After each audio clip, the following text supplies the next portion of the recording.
আবেদন রিজেক্ট করে দেয়। তাই আজকের এই কর্মসূচি সফল হলো। 3টে বাজে 2-3 মিনিট বাকি আছে, আমি 5 মিনিট বাকি আছে।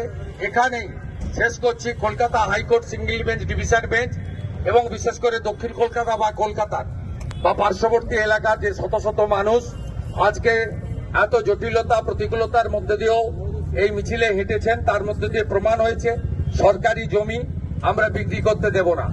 আলিপুরের জেলের জমি বেচেছেন, ট্রাম ডিপোর জমি ডক্টর বিধানচন্দ্র রায় সৃষ্টি সব বেচে দিয়েছেন এবং পশু হসপিটাল, যা সুবিখ্যাত হসপিটাল, তার 250 কাঠা জমি আপনি বিক্রি করতে চলেছেন। তার বড় একটা অংশের টাকা আপনার পরিবারের ফান্ডে যাবে এবং আপনার দলের আগামী নির্বাচনে খরচ হবে। আমরা জানি, আমরা টাকা পয়সার মধ্যে ঢুকতে চাই না। এই ঐতিহ্যমণ্ডিত চিড়িয়াখানার জমি, পশু হসপিটাল, তার 250 কাঠা তো দূরের কথা, 1 ছটাক জমিও আমরা বেচতে দেব না।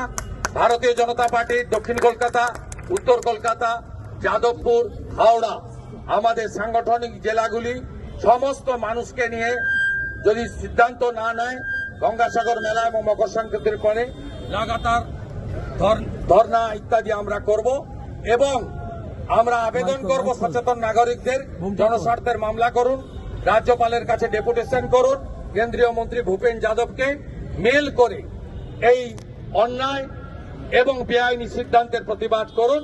আমরা আপনাদের সাথে আছি। সমস্ত বিজেপির এমএলএরা, পুরো বিজেপি পার্টি আপনাদের এই লড়াইতে সঙ্গ দেবে। সবাই ভালো থাকবেন।